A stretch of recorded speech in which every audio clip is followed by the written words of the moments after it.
Milli Onkologiya Mərkəzi şişənin xəstəliklərin diaqnostikası və müalicəsi şöbəsinin onkoginekoloq həkimi Könül Mərdanova bugün Həkimsən verilişinin qonağıdır. Mən bütün xanımlarımıza səslənirəm.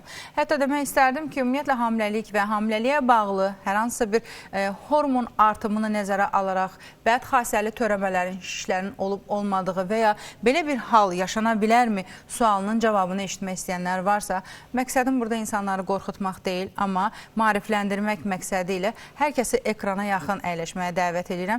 Çünki çox maraqlı söhbətlərimizə davam edəcəyik. Bizim çox sevdiyimiz onkoginekoloq Könül Mərdanova studiyamızdadır. Sualı olanlar varsa, qeyd elədiyim kimi Milli Onkologiya Mərkəzinə müraciət edə bilər. Xoş gördük. Necəsiz Könül xanım? Yaxşı, siz necəsiz? Xoş gününüz olsun. Təşəkkür edirəm. Çox mürəkkəb bir mövzudur. Hamiləlik, fizioloji hal deyirik. Bir çox xanımların arzusu, ana olma arzusu yaşayır. Yəni bu fizioloji hal heç bir patologiya daşımadığına görə, amma istisna hallar var. Unuduruq ki, burada hormon artımı və buna bağlı bir çox problemlər baş qaldıra bilər. Nələri müşahidə edirsiniz və nələr ola bilər? Bir daha dəvətinizə görə təşəkkürümü bildirirəm. Hər kəsi salamlayıram. Sizin də qeyd elədiyiniz kimi mürəkkəb bir mövzuya toxunmuşuq. Bu mövzu haqqında mənim respublikamızdan kənarda da çıxışlarım olub. Xərçəng və hamiləlik və nə qədər də biz maarifləndirsək, xərçəng qorxuludur desək, bəli sizin qeyd elədiyiniz kimi hamiləlik fizioloji bir prosesdir desək, amma o dönəmdə də xərçənglə rastlaşdığımız olur. Ən çox rastlaşdığımız süd vəzi və hamiləlik, ikinci rastlaşdığımız uşaqlıq boynu xərçəngi və hamiləlik. Baxın, bu xərçəng tipləri hamilə qadınlarda daha çox rast gəldiyimiz xərçəng tiplərdir. Necə ki, non-pregnant dediyimiz qadınlarda da elə statistik rəqəmlərdə birinci süd vəzidir, reproduktiv orqanlarda, daha sonra uşaqlıq boynu xərçəngidir. Ümumiyyətlə, uşaqlıq boynu xərçəngindən danışsaq, dünya statistikası verir ki, hər 10.000 doğuma 0,8-1,5 xərçəng düşür uşaqlıq boynu xərçəngi və ümumiyyətlə uşaqlıq, bəli, dünya statistikasından danışanda mərhələ fərqi qoymadan mən bu statistik rəqəmləri deyəcəm və ümumiyyətlə xərçəng xəstəsi bütün dünya statistikasına diaqnoz qoyulmuş xəstələrin 3% ya həmin anda hamiləlik dönəmində təsdiqlənmiş uşaqlıq boynu xərçəngi olur, ya da ki, hamiləlik bitdikdən sonraki, belə deyək, 12 həftə ərzində bu diaqnoz qoyulmuş xanımlar olur. Bu da az rəqəmlər deyil. Bunun hamiləliyə bir aidiyyəti varmı? Burada yanlış anlaşılma olmasın. Xeyr. Siz bayaqdan hormonlardan danışdınız. Bəzi tumorlar var ki... Əslində işarə edirəm ki, hormon yığını diqqətli olaq. Düz, tamamilə doğru deyirsiniz. Elə patologiyalar var ki, elə xərçəng növləri var ki, hormonun orada rolu önəmlidir. Amma elə xərçəng növləri var ki, orada hormonun rolu önəmli deyil ki, bunlardan elə ən başlıcası uşaqlı boynu xərçəngidir.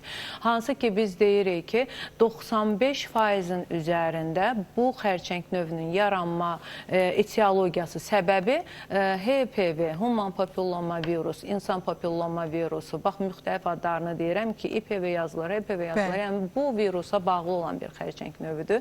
Düzdür, son Türkiyə Respublikasında bir çıxışımız oldu. Çünki yanvar ayı uşaqlı boynu xərçəngilə mübarizə və maarifləndirmə ayıdır. Ürəkli bir çıxış elədik. HPV negativ xəstələrdə və uşaqlı boynu nədən yaranır, xərçəngi, onu çıxış elədik. Biz bu haqda danışmışdıq, bir dəfə yadınıza gəlir. Hətta əsəbləşdiniz ki, axı statistika verir, burada insan papilloma virusu göstərilir. Digər hallarda bu servikal zədələnmə travma. Sizin tibbi suallarınıza zaten şübhəmiz yoxdur. Yox, yəni mənə də maraqlıdır. O mövzunu mən araşdırırdım, retrospektiv bir araşdırma eləmişik. 2018-2023-cü illər arasında müraciət edən HPV negativ 116 xəstə üzərində biz bunu apardıq. Bu mənim elmi işimdir deyənə çox paylaşmırdım. Artıq paylaşımları edə bilərik.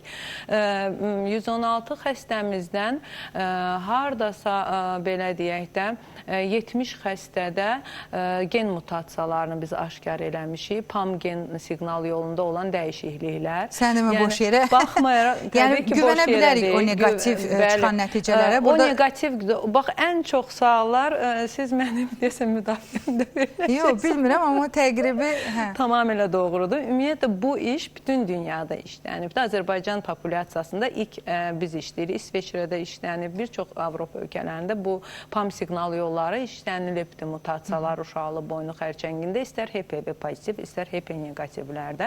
Amma biz HPV negativlərdə biz bunu işləmişik və əsas sorulardan da biri həqiqətənmi HPV pozitiv agresiv bir xəstəsidir. Bəzi araşdırmalar göstərir ki, daha geniş gen panellərini yoxlasaq, yenə də sonuçda gəlib HPV-yə çıxa biləcəyimiz statistik rəqəmlər ola bilir.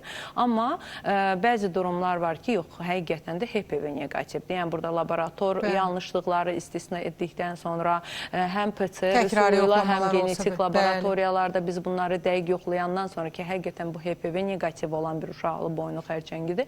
Bəli, orada gen mutasiyaları. Bir də onu da qeyd edim ki, uşaqlı boynu xərçənginin 2 toxumadan inkişaf eləməsi var. Bir var, yastı epiteldən, hansı ki, porsiya vaginalis dediyimiz xarici təbəqəsini örtən çox yastı, belə deyim, epiteldən formalaşan xərçəng, hansı ki, uşaqlı boynu xərçənglərinin 90%-nin üzərindəki bu xərçəng növündən formalaşır, bu toxumadan formalaşır.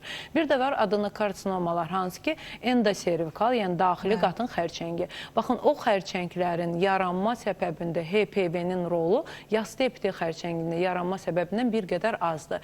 Ən çox HPV negativ və gen mutasiyasına bağlı olan uşaqlıq boynu xərçəngi də məhz adenokarsinomalarda daha çox rast gəlinir. Biz bunu da aydınlaşdırmışıq. Bəli, negativ HPV daha çox adenokarsinomalardır. Yəni, endoservikal... Hələ oraya qeyb çatmır da, yəqin. Bəli, endoservikal toxuma.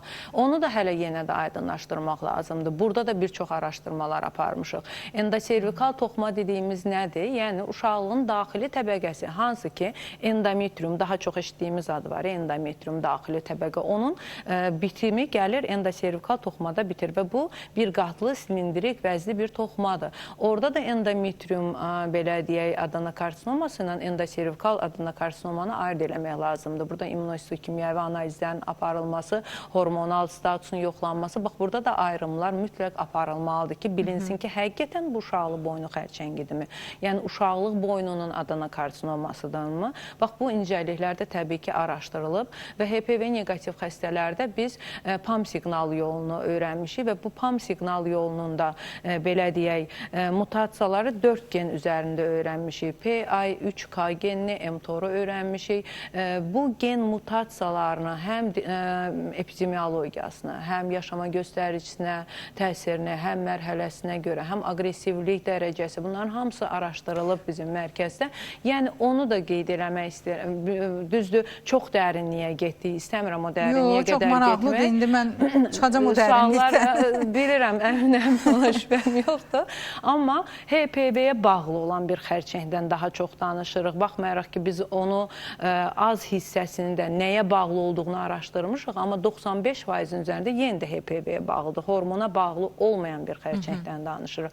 Və hamiləlik, elə ilk sualınıza cavab verim, daha sonra suallarınıza cavab verərəm. Hamiləlik zamanı hormonal status dəyişə bilər.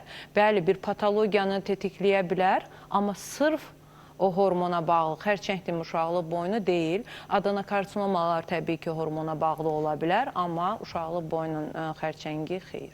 Burada bilirsiniz nə şübhəsi yaradır insanda? Bəlkə də uşaqlığın özünün cisminin... Onu dedim mən. Hə, yəni, yox, əslində o da şübhə yaradır. Madəm orada negativ çıxırsa, demək ki, bu daxildən gəlir. Bunu ən çox bilirsiniz nədə çox... Məsəl üçün, bəzi müəyyən tibbi sahələrdə, xüsusilə də mədə bağırsaq sisteminin müayinəsində baxırsan ki, mədənin bəlli bir toxumasının qida borusuna haradasa açılması və s. Bu, belə sahələr çox olur da, toxumanın o hiperplaziya düzdür. Bizdə də ekstrapion deyilir. Hə, eyni. Hansı ki, çevrilmə. Çevrilmə, bir balaca çevrilmə, bəli. Yəni, doğru, mən əslində bunu qastroskopiyada görmüşdüm. Bizdə də eyni. Burada da elədir. Ona görə o adamın ağlına gəlir şübhə. Deyək ki, HPV pozitiv uşaqlıq boynu xərçəngi. Bu virus yükünü, yəni burada səhlənkarlıq var da, hər halda biz... Çox gözəl bir söz deyirsiniz. Virus yükü öyrənməlidir ümumiyyətlə. Öyrənməlidir ümumiyyətlə. Mütləq. Uşağa keçmə fikrinə görə, yoxsa nəyə görə? Yox, ümumiyyətlə biz, baxın, bir uşaqlıq boynu xərçəngi HPV-dən yaranır deyirik. PCR üsulu ilə biz bunu yoxluyuruq. Orada da 3 müsbət ən yüksək, belə deyək, yükü olan bir HPV HPV-dən danışırıq. Yaxşı, HPV-miz var. Ən çox suallar verilir də. HPV oldu mu xərçəng mütləq human papilloma virus varsa xərçəng? Xeyr, birinci genotiplər bizə önəmlidir. Yüksək riskli genotiplərin bəli, xərçəng yaratma riski yüksəkdir. Və bizim populyasiyada onu da qeyd edim ki, 2 il ərzində müraciət edən human papilloma virus xəstələrində onun üzərində də araşdırma aparmışıq və müraciət edən pasiyentlər baxmışıq ki, daha çox hansıları bizim populyasiyada, təbii ki, o bizim müraciət edəndə respublika statistikasını demirik. Müəyyən bir dönəmdə bizim laboratoriyada yoxlanan xəstələr üzərindən danışırıq. Və bütün dünyada 16-18 ən yüksək, belə deyim, yayılma görsən və xərçəngin ən çox yaranma səbəbi göstərən genotipləridirsə, bizdə də eyni ilə 16-18 ilk sıralarda gəlir. Həm yayılmasına görə, həm xərçəng yaratmasına görə. Daha sonra gəlir 49-cu tipi, bizim öz araşdırmamızda 31-ci, 33-cü tipi. Bir HPV virusu ilə bir qadın yoluxdusa, mütləq xərçəng olacaq deyə bir anlamına gəlmir. Bəli. Və 2 il ərzində orta statistikanı deyirik, amma daha çox 1,2 il kimi qeyd olunur. Bədənin öz immun sistemi tərəfindən bədəndən xaric edilir. Amma persistensiya olunub qala biləcək durumlar var. O durumlara kofaktorlar təsir edir. Hansı ki, zərərli vərdişlər, çox partnyorluq, immun sistemi zəif olması, D vitamin əskiliyi, maddələrin badəsini pozan endokrin problemlər, yanaşı xəstəliklər, yanaşı infeksiya xəstəlikləri, ona mütləq toxunaraq biz yanaşı infeksiyalara sadəcə fikrimi cəmləşdirmək istəyirəm. Soruşursunuz ki, niyə bizə bu virus yükü önəmlidir? Təbii ki, biz bu HPV ilə əgər görürük persistent bir formadır, bizim simir sonucumuzda bir patologiyamız var, kolposkopik olaraq bir problemimiz var və biz bu xəstəni mütləq və mütləq bir gücləndirilmiş bir terapiya aparırıq, müdafiə. Hamilə ikən? Hamilə zamanı xeyr. Əgər hamiləlikdən hamiləliyə də toxunarıq. Mütləq hamilə. Bir dənə bunu fikrimi cəmləşdirim. Varsa biz buna təbii ki, müalicə aparırıq və virus yükünü daha sonra müalicədən sonra dəyərləndirməyimiz önəmlidir. Bədəndən tam xaric olunubsa lap yaxşı, titri azalınıbsa yaxşı, yəni ki, bu xəstəliyi törətməyəcək. Qalsın ki, hamiləlik zamanı. Sözünüzü kəsmək istəmirəm, hamiləlikdə nə baş verirsə onu xatırladarıq, o mövzuya mütləq toxunaq. Çünki axı biz həmişə HPV-dən danışanda deyirdik ki, bəlli bir müddət orqanizm onun 70%-ni, yəni 1 il, 2 il keçəndən sonra bəlkə də 90% onun üzərində orqanizmdən atır və daşıyıcı olursan. Yəni burada biraz... Latent formaya keçir. Onu da düzün deyim. Bəzən bax bu suallarla cəmaatın dediyi bir sözlər deyim. Doktor, məndə 3 tipi pozitiv idi. Mən peyvəndimi elədim, yerli müalicələrimi elədim və getdim ki, bu 2 tipi gedib biri qalıb, latent formaya keçir. Yəni artıq pozitiv formada görsənmir. Bəli, müəyyən bir şərait olanda yenidən baş qaldıra bilər. Təbii ki. Və həmin cinsi həyat dönəmində, cinsi aktiv həyatı dönəmində yeni yoluxmalar da baş verə bilər və yaxud da latent formadan təzədən aktiv formaya keçə biləcək durumlar ola bilər. Amma ki, doğru düzgün aparılmış müalicə, məsələn, peyvəndlənmə doğru düzgün aparılıbsa, halbuki biz 3 dozasını vurmağı məsləhət bildiyimiz halda son araşdırmalar göstərir ki, hətta bir doza belə o qədər immunogenik bir təsiri var ki, o qədər immun cavab yaradır ki, hətta ömür boyu bəs edəcək qədər bir immun cavab yaradır o peyvəndlər. Yəni biz bunların hamısına toxunarıq. Əgər doğru düzgün, yəni demək istəyirəm, müalicə aparılırsa, onun latent dönəmini daha uzun müddətə biz uzada bilirik. Nəinki yerli müalicələr, biz yerli müalicələr deyəndə ona görə sizə dedim ki, ona mütləq toxunarıq. Ümumiyyətlə, yerli müalicələr virus əleyhinə şamların aparılması ilə bitmir. Peyvənd də yenə də tam təminat deyil. Axı bunun növlərini vurğuluyursunuz, müəyyən kodlaşdırırsınız. Məncə efir bitməyəcək, o sualınızda da biz hamiləliyə gələ bilməyəcək. Yox, cavab istəyirəm. Biz bugünkü gündə ümumiyyətlə peyvəndlərin 3 növ var. 2 tipinə qarşı qoruyan 16-18-ə artıq ki, demə olar ki, istifadə olunmur. Bəli, Gardasil 4 var, Gardasil 9 var. Günümüzdə ən populyar Gardasil 9-dur. Düzdür, 10 kili üzərində işlənilir, amma hələ bir 3-4 il ərzində o sunulmazmı bilmirik, amma bugünkü gündə 9 tipinə qarşı qoruyan. Və bu 9 tipinə qarşı qoruyan peyvənd yaratdığı immun cavab sırf 9 tipinə qarşı deyil, müəyyən bir faiz ehtimal digər tiplərinə qarşı da qoruyur. Bəli, qoruyur. Qaldı hamiləlikdə HPV və xərçəngönü patologiyalara qayıdaq. Hamiləlik zamanı mən bilmirəm bizim bu mama ginekologiyada HPV hamiləlik öncəsi rutin müayinə protokoluna daxildir. Bəlkə də orada yanlışlıq edə bilərəm. Yəni o şablon belə deyək protokollara HPV-ni yoxlamaq. Simir və HPV bizim sığortaya daxildir. Yoxlanılır, onu da qeyd edim. Müəyyən dövlət xəstəxanalarında o yoxlanılır. Amma hamiləlik öncəsi hazırlıq və ya da hamiləliyin ilk trimestrində götürülən testlərin içərisində HPV testi yoxlanılırmı? Onu deyə bilmərəm. Amma yoxlanıla bilərmi? Simir testi alına bilərmi hamiləlik zamanı? Alına bilər. Hamiləlik zamanı sizdə hər hansı bir simptomatika üzərində bir xərçəng və ya xərçəngönü diaqnozu qoyulmuşsa, qanamanız baş vermişsə, kontak qanama da bura daxildir, adi kontak olmadan da belə qanama olubsa və bir həkimə müraciət etmişsə, ginekoloji kresloda baxmaq olmaz. Belə bir anlayış yoxdur, baxmaq olar və əgər təsdiqlənmiş bir xərçəng xəstəsi varsa, o baxır trimestra və trimestra uyğun konsilium şəklində qərar verilir ki, biz bu hamiləliyi davam edəkmi, etməyəkmi? Bura həkimlərdən də başqa ailənin rəyi önəmlidir. Onu da qeyd edim, İlham xanım. Ümumiyyətlə, hamiləlikdə aşkar olunmuş, əgər sırf uşaqlıq boynu xərçəngindən danışsaq, sevindirici hal deyil təbii ki bu, amma yenə də bir tərəfdən baxanda erkən mərhələlərdə daha çox aşkar edirik uşaqlıq boynu xərçəngini, onun da niyyəsini deyək. Çünki hamiləlikdə daha çox tez əlamət verir və gecikmiş uşaqlıq boynu xərçənglərində ümumiyyətlə orada servikal kanalda bir deformasiya olduğu üçün onların hamilə qalma ehtimalları aşağı olur deyənə zaten gecikmiş mərhələlərdə qala bilmirlər hamiləlik.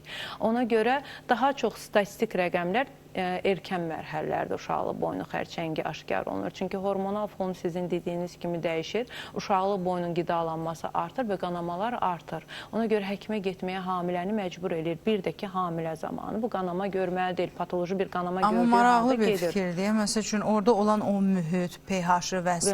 o da dəyişir orada hər hansı bir toxuma dəyişikliyi gedərsə, spermatozodin. Ümumiyyətlə çətindir. Hamiləlik zamanı xərçəngiyin və xərçəngönün diaqnostikası da çətindir. Məsələn, gecikmiş mərhələlərdə qarışdıra bilərik. Mən bayaq qeyd elədim, bilmirəm onu dedim, demədim. Dedik ki, 3% hallarda bu bütün uşaqlı boynu xərçəngi statistik rəqəmlərdə qoyulmuş xərçəng xəstələrində 3% hamilədir və ya da hamiləlikdən sonra postpartum dönəmdədir.